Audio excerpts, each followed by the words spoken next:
some main cabinets Okay, where they like had this, a couple where older games on it. Choose the game. Right. Yeah. Okay. But it was it was kind of like the Neo Geo cabinets where there was like 4 games in it kind of deal. Okay. It wasn't a Neo Geo cabinet, but it was similar where each one had like 4 or 6 games kind of deal. And it would be like Street Fighter 3 Alpha or something like that, like it wasn't everything. But like there wasn't enough. So anyway, the first floor is Crane Games. Second floor is a Gundam game. Okay. Okay. Now this is just, every arcade's kind of different, but every arcade had a floor of this one Gundam game where you're in a pod. Yeah. And you played this, Corey. It was cool. Yeah, the first arcade we ran into, we were like, wow, this is pretty sharp. Let me hop in and whatever it was, I don't know if it was like $2, who knows, to get into this pod. I couldn't figure out how to get it started. I put the money in, money would fall out. We had to walk away. I was like, oh man, I'm going to walk away. I'm not going to find this game, like this arcade again. This is really what I wanted to try out. Well, luckily, the next 8 arcades had this game because there's only 7 games in these arcades. This is one of them. So it's funny you say because even here, if you put money in an arcade machine that comes out, it just means it's broken. Yeah. Exactly. So I'm like, this one's obviously broken. Let me try the next arcade. What do? I get in it, put my money in, falls right out. I'm like, I can't take this. I walk over, Sumimasen, can you take a look at this arcade? Okay. This guy, he kind of knew what I was talking about. He had to go through the menu system. I don't know, he had to go through like 8 different screens, selecting different things, all in Japanese. I don't know what they're doing, in order for it to accept my money for me to start playing the game. Oh man, okay. So there's a similar experience, but it wasn't so much like that. Where there's a Spot 8 on the break here in Jersey, where they have like the Japanese rhythm games and stuff, but they have Initial D, and when you play Initial D, there's different modes. There's like single player, there's versus, and there's like co-op. You can play with your friends. But I sat down at the machine and I'm like, I have no idea what I'm doing. Like, I don't know how to get through these menus. I have no idea. So I had to have one of the Initial D, veterans, every time me and my buddy played, set it up for us to play versus mode every time. Yo, but Brady have to do that before it accepts your money. Like, you can't even put your money in and do it. Nope. Yeah. Which is like, cool. This is broken, like you said. It's cool because then if you put your money in and you don't know what you're doing, like now I'm out $3. That makes sense. That makes sense. Yeah. But if you chose the wrong thing. Yeah. Okay. I will have to say though, with my I don't know if it was $1.50 or $2. I played that game for about 10 minutes. That's a long time. It was great. I played a match. My match was over. It was like a 4-on-4 team game, just versus AI because I wasn't playing with the other people. And then that match was over, and I went right into another match. Wow, it was great. So it was a good time.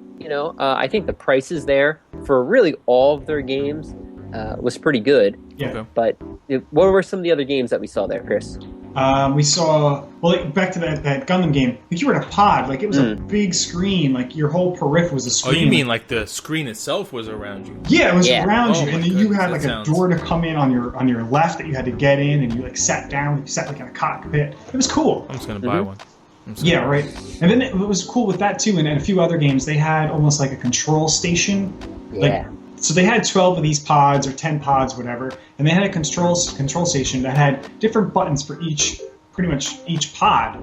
And on that button controlled the TV screen that you're watching, so you could watch, like if they were having a 4-on-4 match, you could watch everyone's screen from there, almost like you're like on ESPN. Commentator, yeah. That was really cool. That it's all plugged into that, and you're like, okay, what is this guy doing? All right, what's he doing? Oh, they're going here.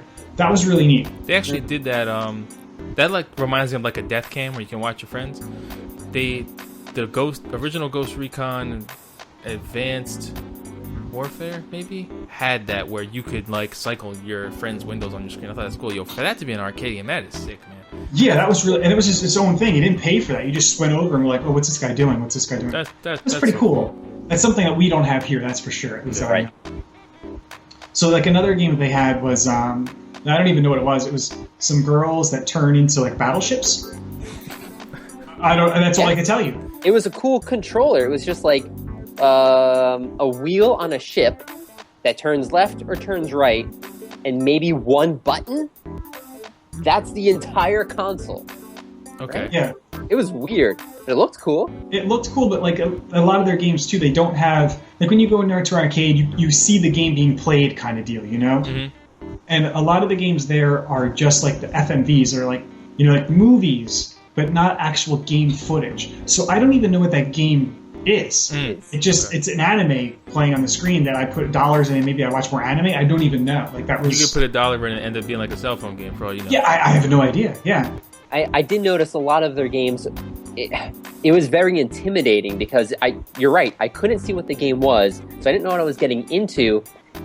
But all these games looked like you had to level up your character and come back. Like they were full-fledged games. Okay. You're not playing and sitting there and enjoying yourself for 5-10 minutes and that's it. Like I play and then I'm gonna go back home and come back a week later and play the next level because I'm saving all my data. Okay. And you see a lot of these guys and it's like I saw like.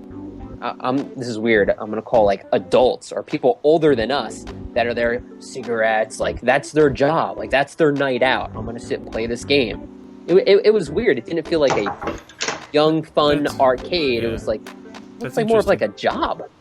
Well, I know for a fact that they're huge on card systems there for games in general. For racing games, for even like some adventure games, I think have like you can always save your own data, like Tekken and stuff in Street Fighter. You've always got cards and codes over there to where you can save your data. And I know like when Street Fighter 4 was big, you could actually go to an arcade, sit down at a Street Fighter machine that's only one player, and play online against other arcades. And you can save your data and stuff. So I know that's definitely a big thing there. But it is interesting that the culture there. You said like it's a guy with like a cigarette. And he's playing this game and leveling up his character, but with a bottle of scotch next to him, right? Like that's he's just hanging out, Like oh okay. That's just something that you don't see here, and I wonder if you would see it here if games are like that, but I don't think so. Yeah, I don't know. I don't think you would. Did you happen to see while you were over there? Because I saw this online. There's a horse racing game. Yes, that's what I was just gonna say. Okay. It was kind of like Corey's saying. People would go and sit down and be there for hours, I guess. The horse racing game, I don't know what it was called, something Horse Racing 3000 or whatever. And some arcades had, this was almost in every arcade, they had an area. Like imagine going to like the horse races. Yeah, like watching simulcast. Yes, that's what it was. And that's awesome. It looked like I don't know because it was in Japanese, it looked like you bred a horse. You raised it, like Corey said, he saw some guy petting the horse in the game. It, like My Little Pony before, like the winner's circle, or as he's trotting around, like that's what I want. So you're breeding a horse and you're racing it, and I'm almost positive because when we came into some of the arcades, there was big like signs and like fireworks around the sign that's saying like we have this game, win, and then it was like a certain amount of yen, like thousands of yen. So maybe you bring your horse and you race other horses, like other people's horses, and you bet on them. I don't know. That's what I assume. That's the way it looked like. Or you would go and watch maybe another arcade's horse and you would bet on someone. But it looked like you use real money to bet on horse racing. Wow, so you raise a horse and you can win real money. Yeah, and it wasn't us playing. It was like our grandmothers were there. Yes, yeah. Like, that's what they did. That seems like the perfect game for that, though. Like, for like totally. older folks to race horses. You would figure, and we've had horse racing games here, but you just kind of go and bet, right? Like you just hit buttons to bet on horses. Like I know that for a fact. Or you have the horse race game like a. When you sit on, you race. Yeah, like in Great Adventure. Yeah, there's that one too. And then there's one at like Great Adventure where you throw the balls in the hole. Oh yeah. But I would never think that they would have, what I would consider Harvest Moon Cross horse racing. Right. And where you get real money, that's insane. I think, I'm almost positive. But like Corey, like you guys were saying, both of you saying, it's a very card-based game, like system. Like everything they had is use a card and you bring it in tomorrow or the next day that you come and you track your progression. That's really awesome. I really wish we had anything like that over here, especially East Coast. I'm sure that the West Coast, because there are arcades that even if they are dying out, which I don't think they are, they would still probably have most of the latest technology and games over there, because I don't even know what American games are there that are going to arcades besides like sellout shooter games and weird. Well, this is a topic for like another conversation, but this is something I totally thought of. Like, we like consoles. Like, we all have consoles here. And maybe because of they have small apartments there or something like that, they don't, like, they have PlayStation and Nintendo. Like, maybe that's where they do. Instead of buying a game for $60, they go to the arcade with $60 and they spend it there. And if you're keeping track of a character, then it's definitely an incentive to do that. That's for sure. Awesome. Yeah, because like one of the other games was it's like two pistols and you can like lock them together, but like you again have a character you progress. And you run around and shoot other AI, or you can battle other players in the arcade, like a 2-on-2. So that was like another card-based level-up system. Like, I tried to play it, and it was kind of silly. It's like two guns with like D-pads on them, and you just kind of like shoot. You aim on the screen. It's like wherever you aim is where you're shooting. You know, and you're trying to just fight the AI, jump where they are, and shoot them, kind of deal. It was awesome. Kind of silly. It was fun, but it was kind of silly, and I think it would be really cool with the character progression. But that was it. That sounds bad. And that's it. Those are every single arcade game. They did have a floor. Each one had a floor of like the rhythm games. Yeah. You know, the whole thing of rhythm games. Rhythm games. And they had maybe 4 or 5 different rhythm games, but they were the 4 or 5 same rhythm games everywhere. You have to excuse me. My tracking for the cameras are backwards. I'll fix it while we're going. So so you have crane games, you've got Gundam, you've got the progression, we'll call them arcade RPGs, and then rhythm. So like, how many floors? What? It's like a lot. 7. 7 floors? Yeah. See, I need to go there anyway. Yeah, well, the floors are imagine like your kitchen. You know, like your kitchen, that's a floor kind of deal. I mean, they're a little bigger, but like it's not like. So you're not fitting 30 crane games in my kitchen. You're not having 7 floors of Chuck E. Cheese. Okay. You know what I'm saying? Yeah. Okay. Yeah, I was thinking. It's okay size, bigger than a kitchen, but not. You're right, not like a Chuck E. Cheese. Yeah. All right, so what do you guys want to talk about next? You want to talk about, like, did you guys like enjoy the food?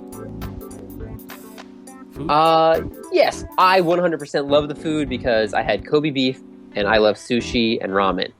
So I was just in heaven. Yeah, that's it. Like that's all I ate. I don't eat sushi. I will definitely eat some Kobe beef and some ramen. That is for sure. But sushi, that's something that I just never got into. What about you? Just haven't had the right kind. Oh, okay.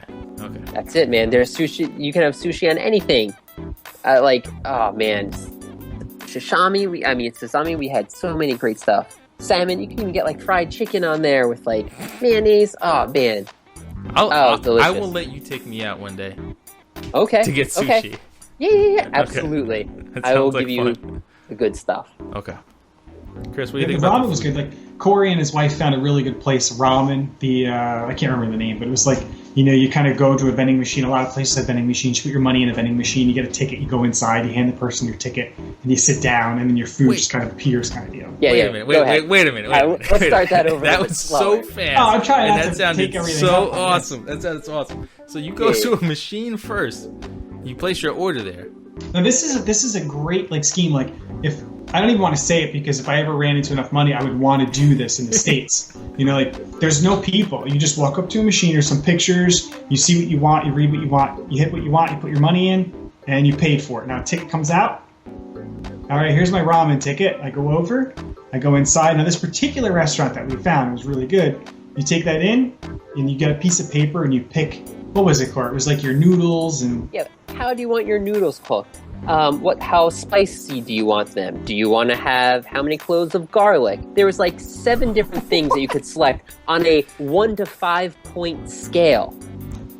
So to customize your order already based on what you picked from the vending machine, you know, and then they take that, or you hold on to that, and then they call you into these seats.